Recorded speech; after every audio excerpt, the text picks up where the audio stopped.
Hello, everybody.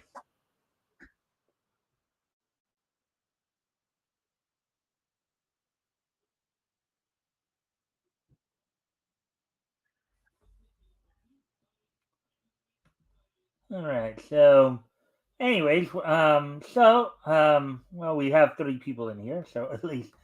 Um, so I hope everybody's been having a good week this week. I hope everybody's having fun, and I welcome those who may have come over from RJ's stream. We're back down, and we're gonna give it a few minutes to make sure we have people in here.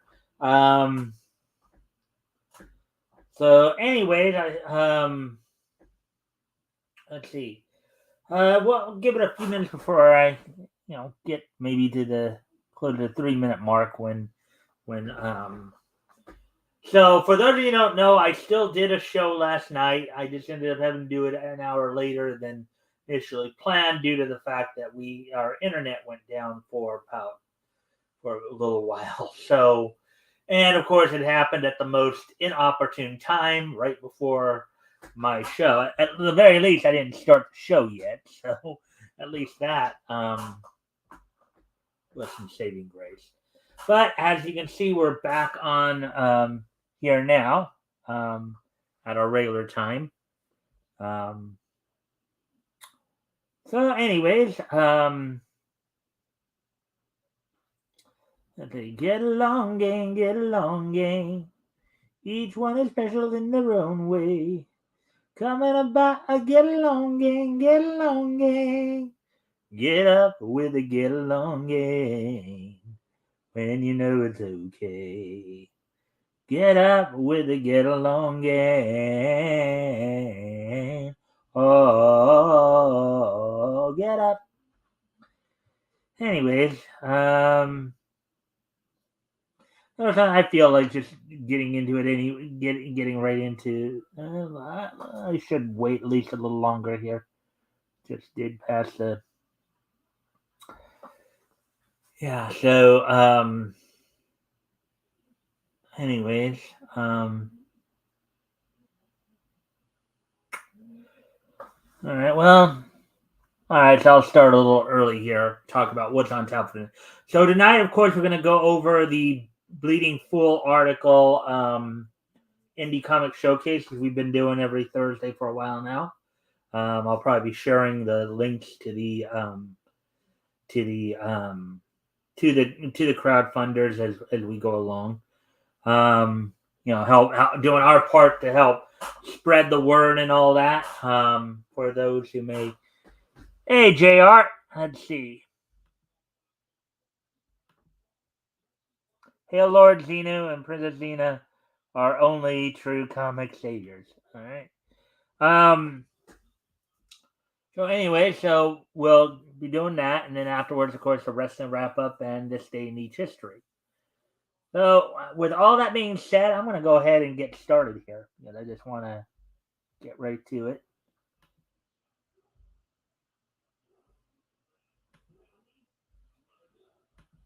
All right, so there we go with that. Alrighty then.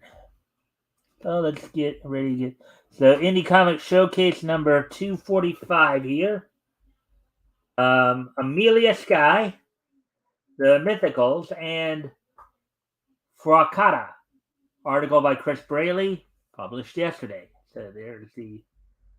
So, welcome back to another installment of Indie Comic Showcase, the weekly blog where we signal boost a few truly independent comics that are currently crowdfunding their projects, crowdsourcing their funding in some way, or just completely self publishing on their own. Every little bit of support for these creators matters, from a single dollar pledge to the $25 bundle, and of course, the higher tiers are usually fun too, even if you can't back a campaign or buy a book. You can share or tweet about these projects to your friends and families. On Indie Comic Showcase, um, we interview the creators, show off some art, and tell you how you can check out the product for yourself. Below, we have some outstanding crowdfunding campaigns this week for you to learn about, enjoy, and hopefully support by backing one or more of them. Thanks for checking these out and for being the best part of Indie Comic Showcase. Let's jump in. Wakata by Juan Navarro. See if anybody's in here yet. And as always, guys, if you can help out by liking and sharing the stream, see if we get some more friendly people in here, that'd be appreciated. To engage. Also, if anything here grabs your attention, feel free to comment and or ask questions, and we will. And I'll do my best to answer those questions to the best of my ability. So, Wakata Comics presents Meat Hook. All right. The guy kind of looks like a Wolverine knockoff. Got some claws coming out of his hands there. Let's see. Let's go grab the. Let me go grab the Kickstarter campaign here.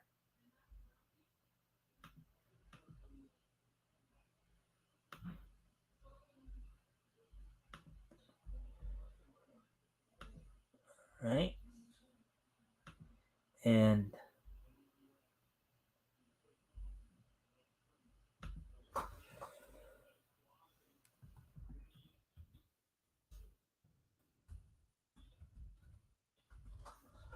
so as we look through this, if you guys want to check this out, here's the link. Paste it right now.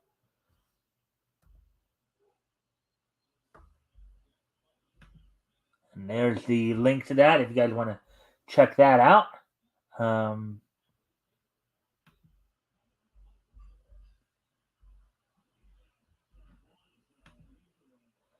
thank you for the like and the share. Let's get into the article here. Chris Braley, welcome to Indie Comics Showcase. Juan, what is your elevator pitch for Wakata? Juan Navarro. This 24-page comic is an anthology of stories ranging from superheroes to the occult to horror and more mixed with drama and humor. It's, quote, from the mind of Juan Navarro, unquote, a Latinx creator. It is planned to be coming out quarterly. Oh boy, so this guy's using that term. Oh boy, okay. Well, anyways. Chris, tell me where the idea for this comic came from and made you decide to self-publish it. One, all of these are from growing up in Miami and reading everything that is comics and falling in love with the medium.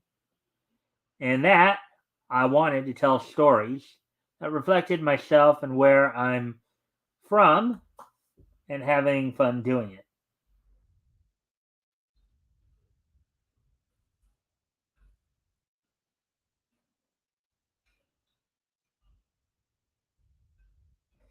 Who is it aimed at? Chris asked, who is it aimed at? Juan, this is for readers who want to read something different, for those who want multicultural comic, and something that pushes the edge of things every page.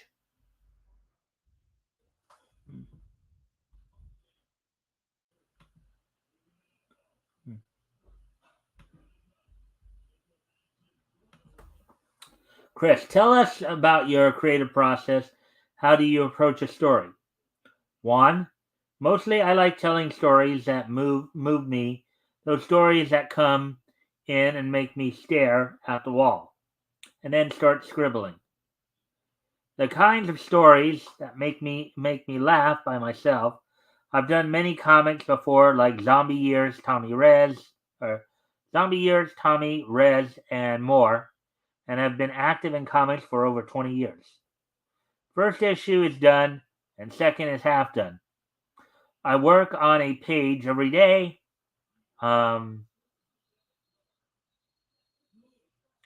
or try to, and I'm constantly finishing off different work.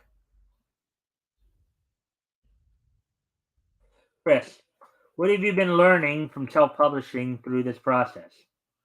One, it's about connecting. It's not for everybody, but if I can get my book in your hand, you will dig it. Chris, what are your plans beyond this book? Are there more stories to tell? One, so much more. I have the first 5 issues figured out with plans till, well, as long as the sun doesn't burn out, it'll have stuff to show. Okay.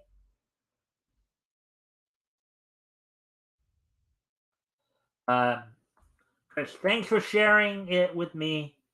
Anything else you would like to share with our readers before we sign off? One, as a Latino creator, um, I just want to reach everybody who loves comics with some with with some check to them, with some cheek to them. Okay, um, and love reading a good story. If I can do that, then man, life is pie. Okay, all right. So there we go. There's that one. Now let's get to the next one here.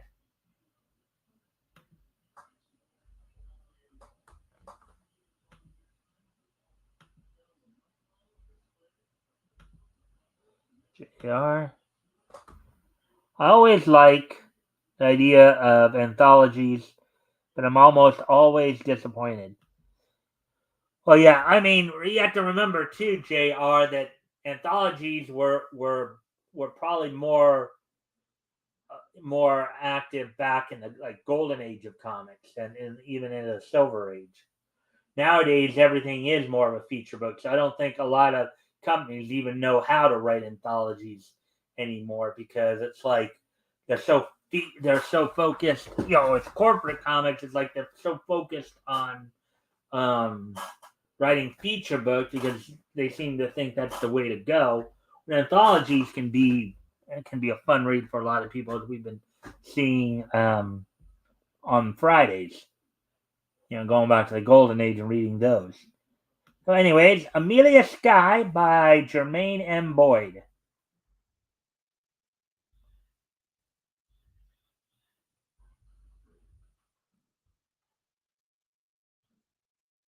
Jermaine M. Boyd and Martina Niosi. Niosi, huh? I wonder if she's related to the voice actor Chris Niosi.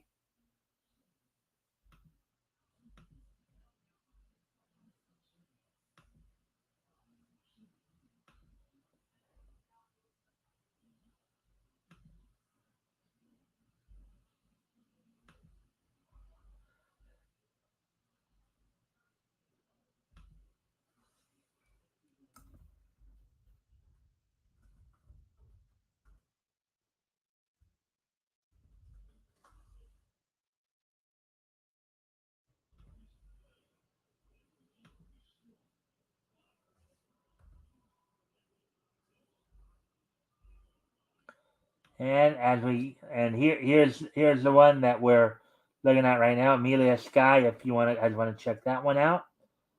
There's a link to it. Yeah. Yes, I actually like company. I actually like complete stories, but not five or so pages. 5 or so pages.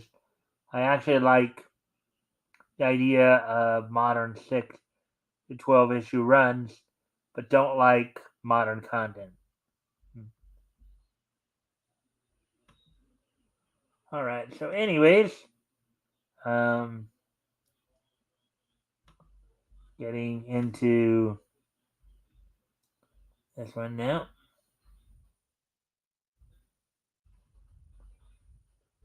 Welcome to Chris. Welcome to ICS Independent Comedy Showcase. Jermaine, tell me about your Amelia Sky series. What led to its creation? Jermaine M. Boyd.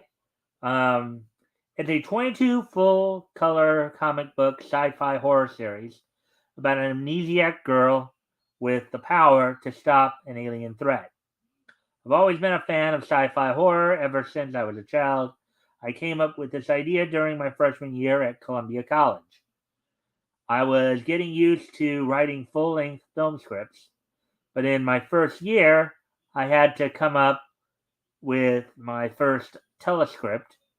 I've loved that form of writing because it provides an outlet for world building. Um, I was up late one night thinking about an idea when I read my first issue of The Walking Dead.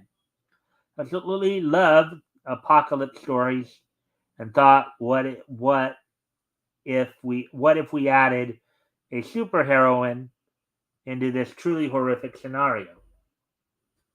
Interesting take. Chris, what kind of comic readers is this best suited for? Jermaine, for fans of The Last of Us, The Walking Dead, and the Jason Bourne series.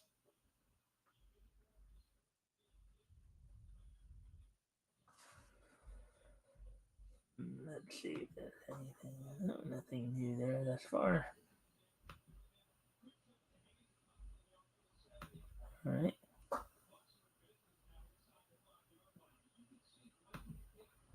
All right. So Chris asks, tell us about your writing style and introduce our readers to your creative team. Jermaine, I try to immerse myself deeply into the characters and their settings within the story.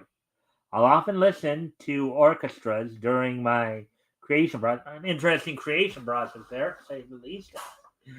I think it's amazing how the right music can tell a story in and of itself. Well, yeah, that's always been the case. I mean, just look at the golden age of cartoons, right? Originally cartoon was actually spelled Cartune, with the implied meaning being that they were a portmanteau of caricature tune, right?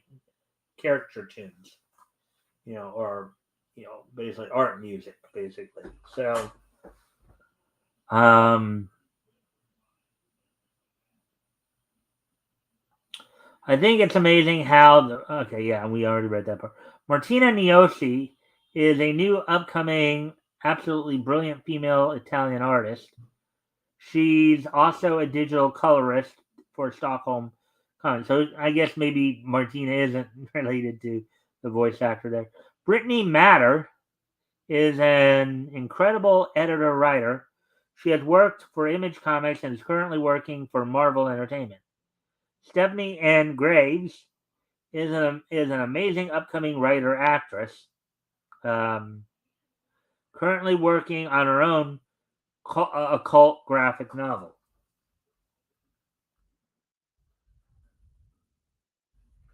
So with that, you kind of have to wonder if.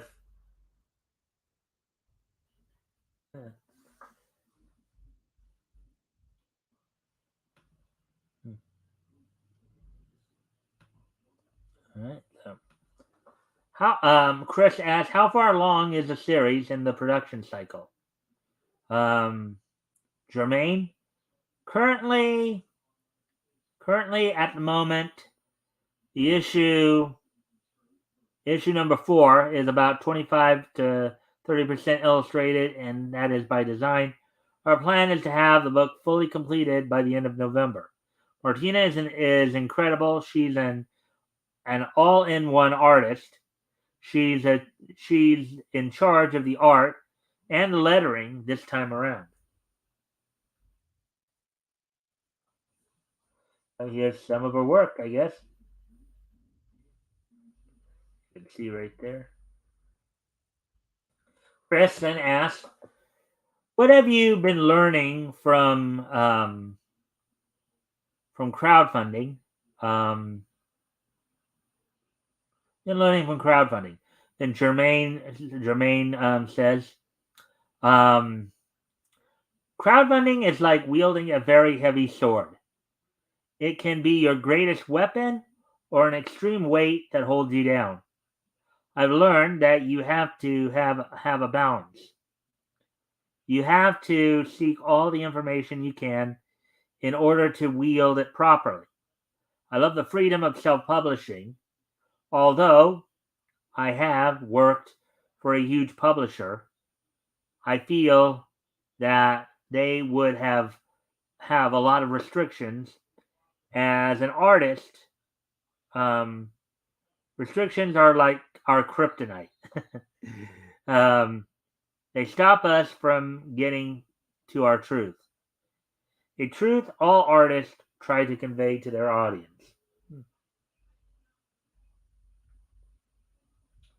If I go crazy, then will you still call me? All right, and then there's some typos here. So Chris asked, um, "What are your plans beyond this book? Are there more stories to tell?" Now I think this should say actually JB, not CB. I think it's Jermaine responding here. There are so many stories I want to bring to life.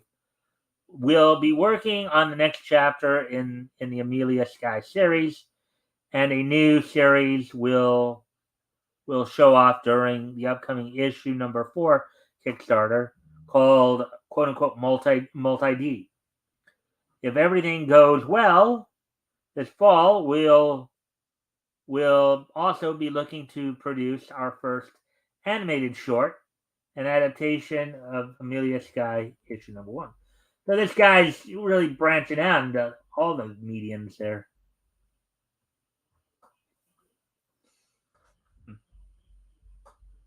This guy Jermaine seems to be trying to branch out into all the mediums, including animation there. Let's see. Amorish writer, a sophisticated um, listener of classic music, would never refer to listening to orchestras. And a sophisticated writer would know not to do that. Why should that make a difference, JR?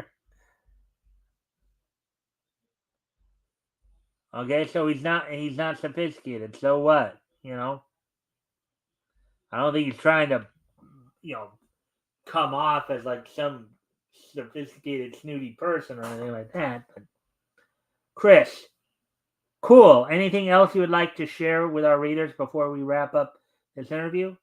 Jermaine, I'm amazed every day that I get to wake up and share my words with anyone and everyone.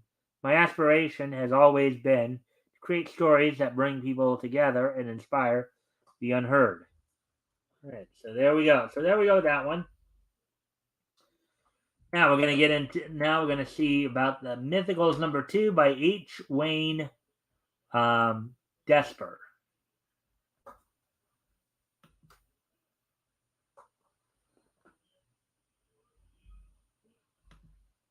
It's bad writing.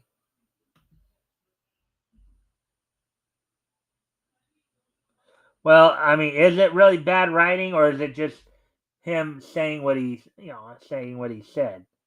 You know.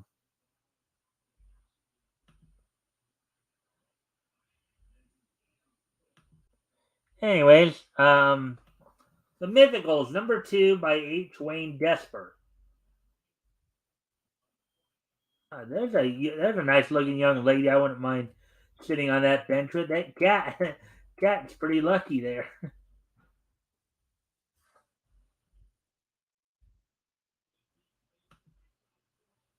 And then let's go grab the link here for this one.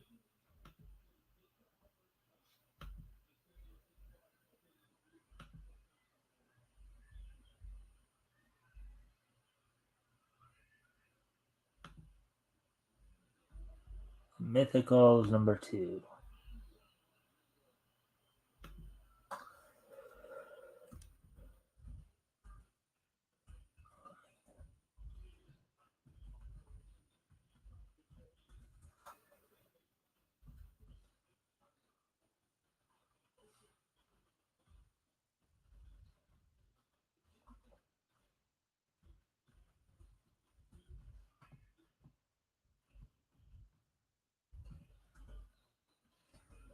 Am I spelling that right?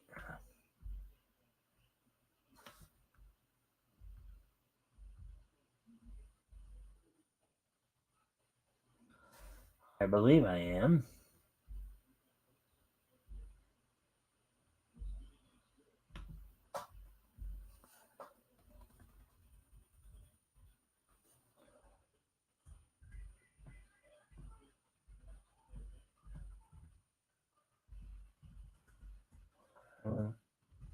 Probably am. It'd probably because I'm capitalizing it. It's probably.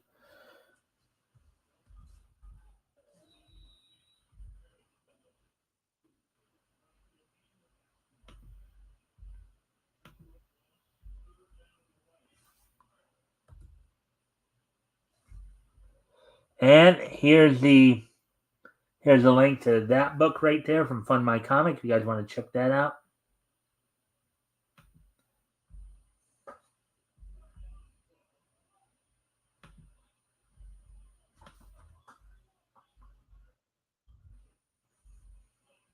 All right, so Chris Braley. Welcome back to ICS. Wayne, tell our readers your elevator pitch for the second issue of the Mythicals. H. Wayne Desper. It's another 24 pages of supernatural action mystery. Nancy Moon and Level M are back for more monsters, magic, and mayhem. Either Level M is either the cat or maybe an organization she works for. I'm taking it. Chris, what inspired this second issue and what sort of readers is it suited for? Wayne, um, I can't stop making comics. The series is for teens and above.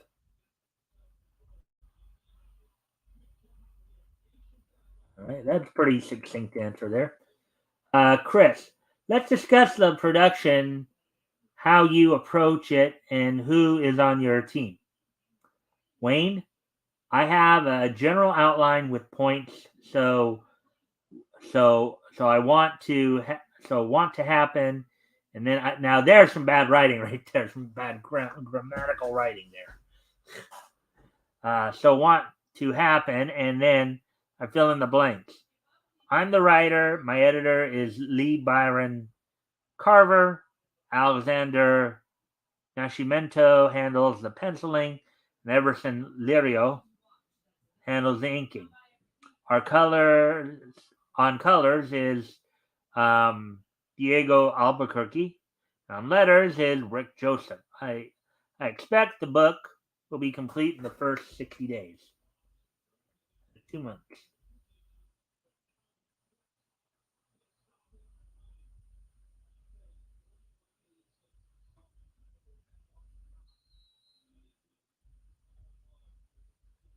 Let's see.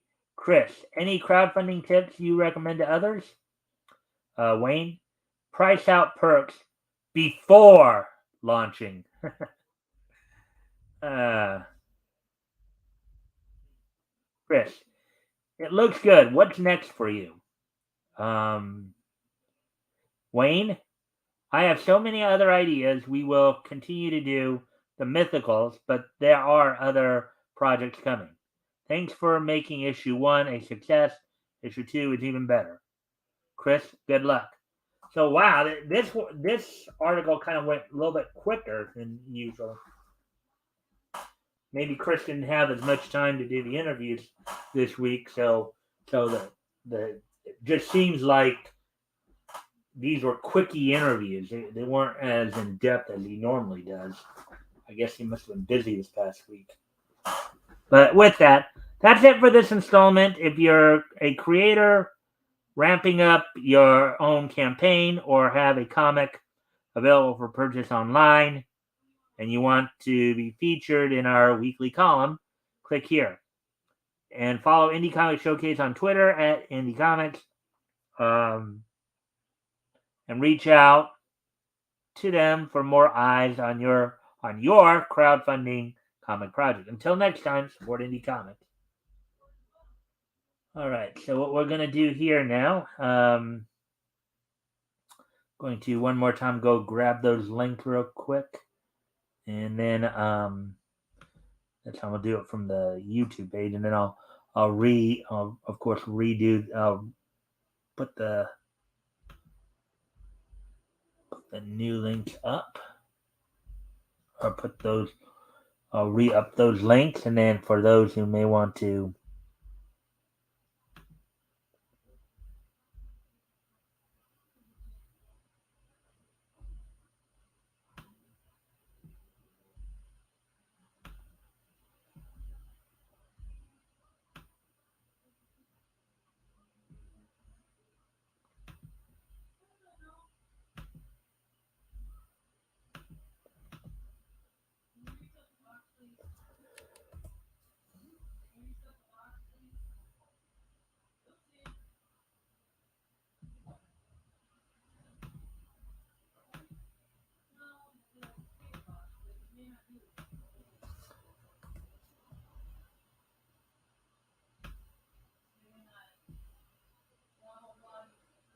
And I guess we don't need it because now we have them all lined up anyways. So, well, I guess I will do this one again just so, even though it's like right above it as well.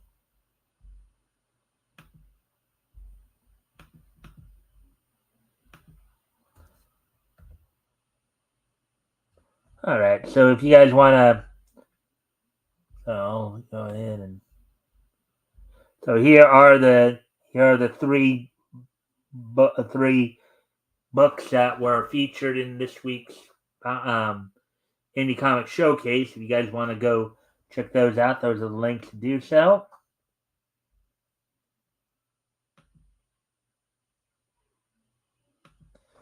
Alrighty then. So we're at 32 minutes.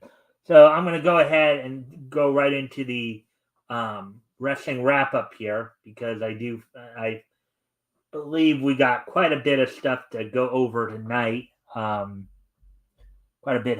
You got a couple of big shows coming up this weekend for Impact and Impact Wrestling and the NWA. As the NWA will be having its be on tour this weekend, and then on Saturday, of course, NWA will be having its Samhain pay-per-view. So with that, let's get to the wrestling wrap-up here a little bit. We're going to go ahead first. I'll talk about some WWE news. Of course, over the past few days, been talking about some premium live events that they're planning for Europe. There's already an Elimination Chamber planned for Australia. The next Crown Jewel, I believe, will be coming up not this Saturday, but next Saturday.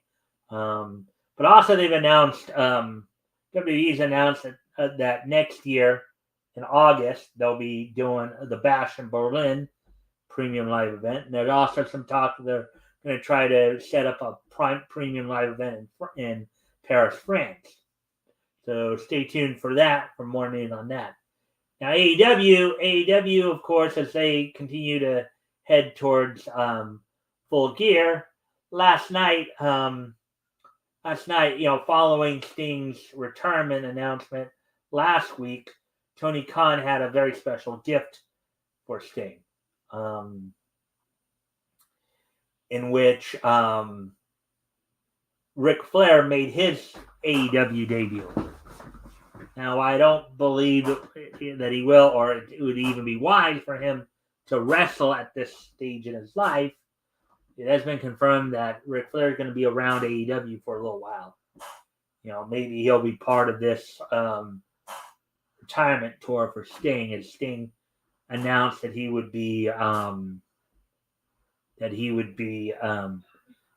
have his final match at 2024's Revolution. It was at 2021 Revolution where he made his AEW debut.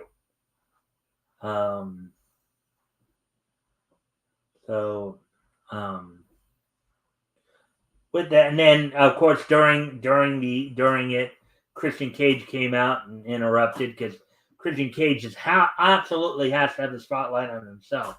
Can't allow anybody to have the spotlight on them, and then thereby challenge Sting, Darby Allin, and another partner that whatever they can find to a 6-man tag match against him, Nick Wayne, and Luchasaurus. So happening also last night on AEW, on Dynamite. Some of the matches that went down included MJF retaining his ownership of the Dynamite Diamond Battle Dynamite Diamond Ring, as he defeated Juice Robinson, who, despite the fact that he was getting help from the Guns, still wasn't enough to defeat MJF.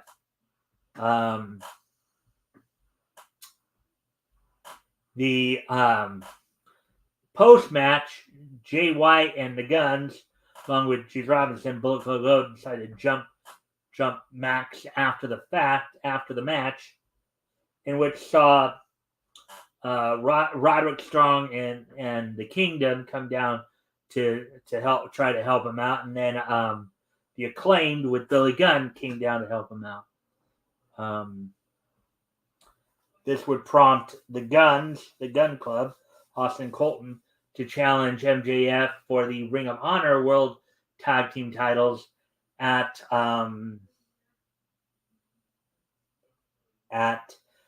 Full Gear, which he accepted. Now, mind you, this will be like the second straight pay-per-view in which MJF will not only be fighting twice on the pay-per-view, but also one of those matches being a handicap match, from what would appear to be. So, also we had Hook and RVD defeat the Dark Order members of Alex Reynolds and John Silver. As RVD, again, for his age, he's still looking very good. Still one well-conditioned athlete. The Elite of Adam Page and the Young Bucks, Matt and Nick Jackson, defended and retained the Ring of Honor World Six-Man Tag Team Championships over Isaiah Cassidy and Hardys, only for following the match for us to have a vignette where Swerve Strickland had apparently broken into Adam Page's house. Not cool, say the least. Lucky nobody was home at the time, but Hikaru Shida retained the AEW Women's World title over Ruby Soho, and it was also made known, I guess, to everybody that Hikaru Shida will be defending the AEW Women's World Championship against Timeless Toni Storm at Full Gear. The Toni Storm, the woman that Hikaru Shida had defeated for the title this time around, or had initially. Actually, she's in her third reign, so starting her second reign there. And then the Blackpool Combat Club came out on top over Chaos members Kazuchika Okada and Orange Cassidy. So some good build up here for Full Gear, and also, of course, setting up some matches for the upcoming weeks there to come. So, anyways, continuing on with the wrestling wrap up, of course.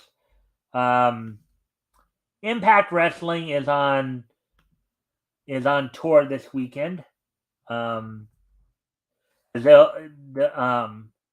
tonight and going through Sunday, they'll be on tour in Great Britain. These shows will be taped and then will be shown on Access TV in the coming weeks.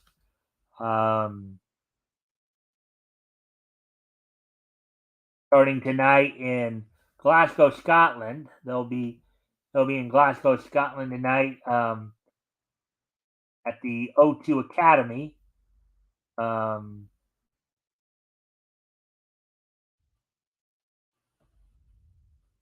which you have in the main event slated Eric Young and Josh Alexander will be taking on the Motor City Machine Guns. In a Glasgow Cup match, Frankie Kazarian will be taking on Joe Hendry. Trinity will be defending the Knockout World title against Emerson Jane. Grado will be taking on Trey Miguel. Jordan Grace will be taking on Giselle Shaw. In a mixed six-man woman tag team match, Deonna Purrazzo teams with the most professional wrestling gods take on the three members of Subculture. Frankie Kazarian takes on Leon Slater, and Rick Swan will be taking on. Now, that's tonight. Now, tomorrow night will be Turning Point. They'll be taping the Turning Point event tomorrow night. I believe that's going to be shown on Impact Plus next Friday on the 3rd. And that's coming from the Walker Activity Dome in Newcastle upon Tyne, Newcastle upon Tyne, Tyne and War, England. You'll have Eddie Edwards taking on Will Ospreay, Josh Alexander and Eric Young taking on Subculture, Jordan Grace taking on Danny Luna, the Motor City Machine Guns of Impact World Champion Alex Shelley and X Division Champion Chris Sabin taking on the most professional wrestling gods. In a three-way match, Frankie Kazarian takes on Rich Swann and Trey Miguel. Alex Windsor takes on Giselle Shaw. Joe Hendry takes on Simon Miller.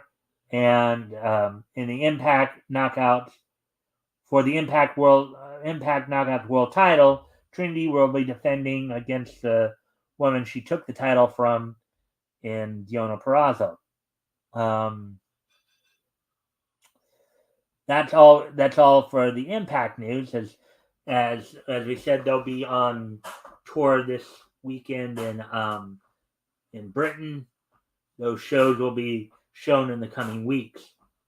Now, moving on to some NWA news, they also will be having an event this weekend. Samhain pay-per-view, which will be on Saturday. We know that the main event will see the main event will have EC3, the current NWA World Title Champion, having come off of his title win over Tyrus at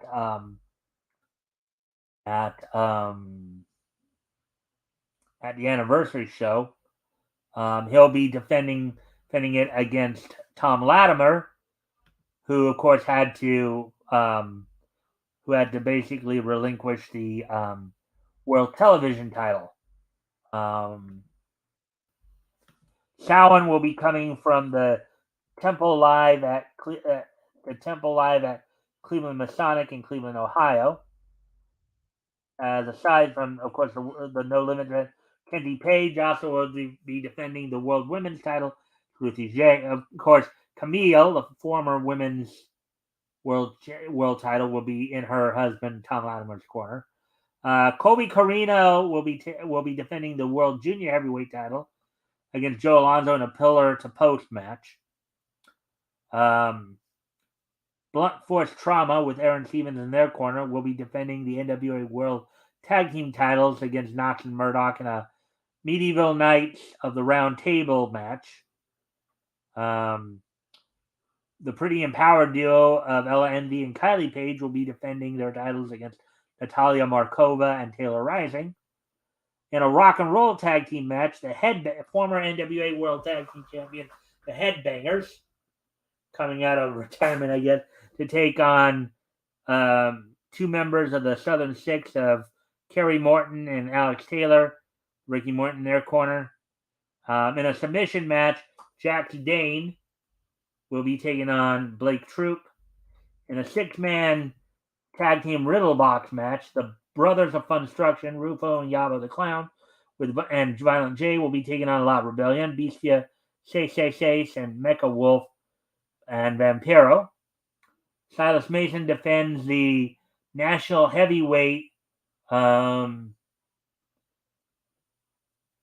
match against Chris Adonis in a Burning Lake brawl match. And then the Devil's Last Dance Ultimate Hardcore Team War match to start off the show.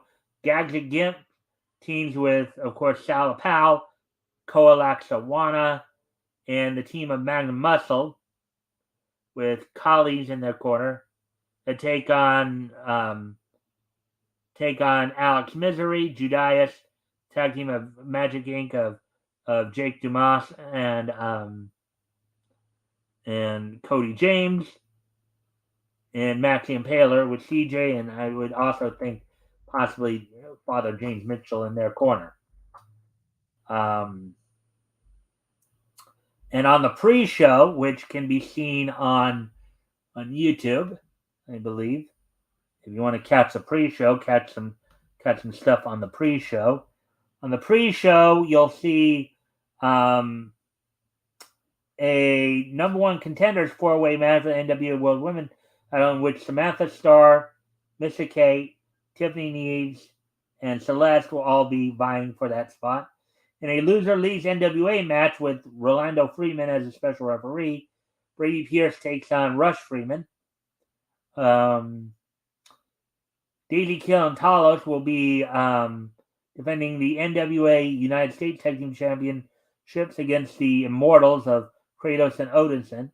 And in the opening match of the pre-show on YouTube, we'll see the Outrunners of Truth Magnum and Turbo Floyd teaming with Zion with Austin Idol to take on the Country Gentlemen of the AJ and Casey Kazana with Jordan Clearwater with Joe Kazana in their corner.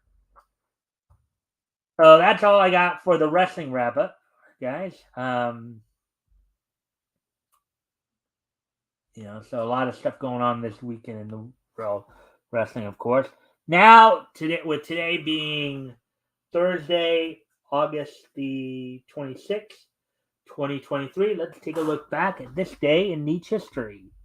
History! So, let me see here. 1953, 1973, and 2013. Okay. So, first off, we're going to head back 70 years ago. As on this date, 70 years ago today, the 25th issue of Young Men from Marvel Comics went on sale on this date back in 1953. It was a bi-monthly anthology. In this particular case, it was featuring, I guess this might be featuring reprints, as it were, of The Return of the Human Torch, Captain America, and Submariner. It sold for 10 cents with 32 pages. So on this date, back in 1953, 70 years ago today, 25th issue of Young Men from Marvel Comics went on sale on this date. So with that, moving on to the next piece in each history. As in this case, I'd like to wish a happy 50th birthday to Seth MacFarlane. Happy 50th birthday to Seth MacFarlane.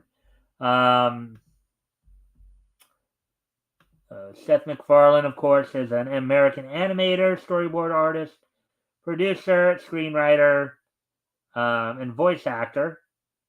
Of course, many of us know many of his work, including Spawn, among other things. He lent his voice to a number of different characters. But happy 50th birthday to Seth MacFarlane.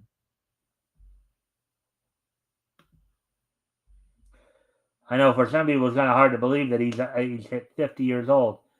So, anyways, moving on to the next piece of Niche history, moving up to 2008. On this date in 2008, WWE held its Cyber Sunday event from from the U.S. Airways Arena U.S. Airways Arena in Phoenix, Arizona. Night on the main event, Batista defeat Chris Jericho to become the World Heavyweight Championship champion with Stone Cold Steve Austin as a special guest referee. Triple H retained the WWE title over Jeff Hardy. Mickie James won a Divas Halloween costume contest in a contest that also included Beth Phoenix, Michelle McCool, let's see, Brie Bella, Candice Michelle, Eve, Jillian Hall, Katie Lee Burchill, Kelly Kelly, Layla, Lena Yada, Maria, Maurice, Natalia, Tiffany, and Victoria. The Undertaker defeated the Big Show in a last man standing match. The Honky Tonk Man defeated Intercontinental Champion Santino Marella by disqualification at 106. John Morrison and The Miz defeated Crime Time. Matt Hardy retained the ECW Championship over Evan Bourne. Rey Mysterio defeated Kane in a no holds barred match. And the WWE.com match was Shelton Benjamin retaining the United States heavyweight title over R-Truth. So that happened back in 2008, 15 years ago today, from the U.S. Airways Arena. WWE held its Cyber Sunday event. With that, moving on to the next piece of Neat history. On this date 10 years ago today, Shaft's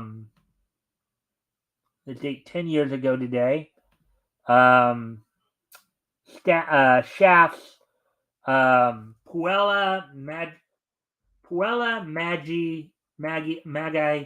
Madoka Magica, the movie Rebellion.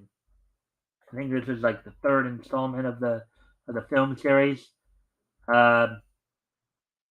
Puella Magi Madoka Magica, the movie Rebellion, premiered in Japanese theaters on this date 10 years ago today, back in 2013. So, there you go. So with that, I thank everybody for being here today. So tomorrow night, of course, is our weekly look back at comic history, in which we will go ahead and, we're continuing our look back to comics that went on sale back in October of 1939. Tim Olson will be my co-host, of course, tomorrow night, in which we will be looking at, as I said, tomorrow we'll be focusing in on Hillman Comics, or Hillman Periodicals, as it was known officially. We'll be looking at Miracle Comics Volume 1, Issue 1, and Rocket Comic Volume 1, Issue 1. So I hope you guys will be back for that tomorrow night. And of course, this Sunday is our, of course, weekly look as our weekly panel show. As I said, tomorrow night we'll be talking a little bit about the founding of Hillman and getting into those books. So with that, I thank everybody for being here tonight. I hope you all enjoyed the show. Hey, Metal. Kind of getting in a little late there, my friend, but thanks for popping in. But you can always go back and watch the show on replay. Thanks for the like and share. So with that, and Metal, I found out a little bit more about what was going on between Wendy Lee and Nari Kiona. I mentioned it last night too. So with that, I thank everybody for being here, and I will be back here tomorrow. Bye.